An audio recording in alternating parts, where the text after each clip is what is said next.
ابھی اللہ کی نعمت نہیں ہے؟ بتاؤ، اللہ کی نعمت نہیں ہے؟ اب اگر جو اس نعمت پر شکر ادا کرے گا وہی اللہ کی عبادت کرتا ہوگا۔ یہ قرآن سے ثابت ہے، یہ میرا فرمان نہیں، یہ قرآن کا فرمان ہے، یہ قرآن سے ثابت ہے۔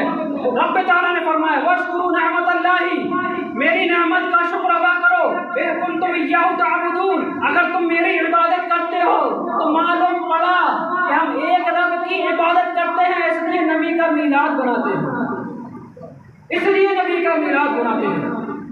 کیا دقت ہے، کیا پریشانی ہے نبی کے نام سے؟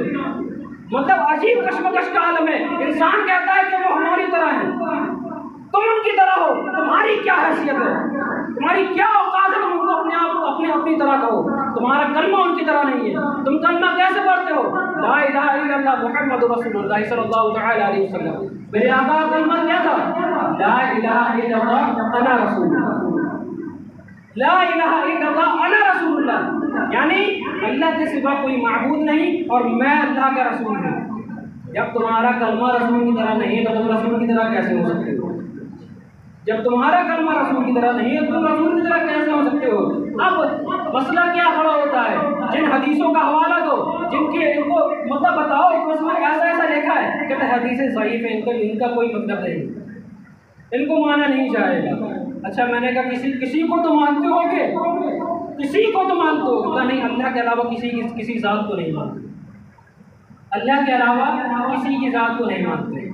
میں نے کہا سنو، اگر بخاری شریف پڑھو گے، بخاری شریف کی حدیثوں کا مطالعہ کرو گے، اس پر عمل کرو گے تو ان حدیثوں کو ماننے سے پہلے تمہیں امام بخاری کو ماننا پڑے گا، امام بخاری کو ماننا پڑے گا، کیونکہ وہ حدیثیں لکھنے والا امام بخاری ہے، امام بخاری نے وہ حدیثیں لکھی ہیں۔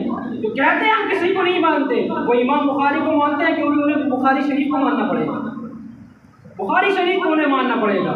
اور یاد رکھنا، آج کل جو حدیثوں میں اگر مگر کرتے ہیں، یا تو مطالعہ کرو ہسٹری کا جائزہ لو تو معلوم پڑے گا۔ حضرت عمر فاروق رضی اللہ تعالیٰ عنہ، آپ کا کیا عالم تھا؟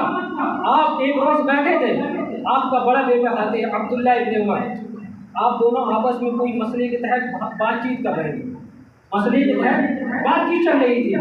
حضرت عبداللہ ابن عمر نے اتنا کہہ دیا، نہیں، حضرت عمر فاروق نے ایک حدیث پیش کری، آقا صلی اللہ علیہ وسلم کی ایک حدیث پیش کری۔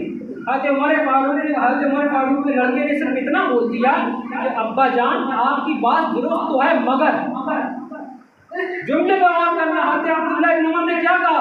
آپ کی بات درست تو ہے مگر، صرف لفظ مگر نکلا، حضرت عمر نے تلوار اٹھا لی، کہا اسی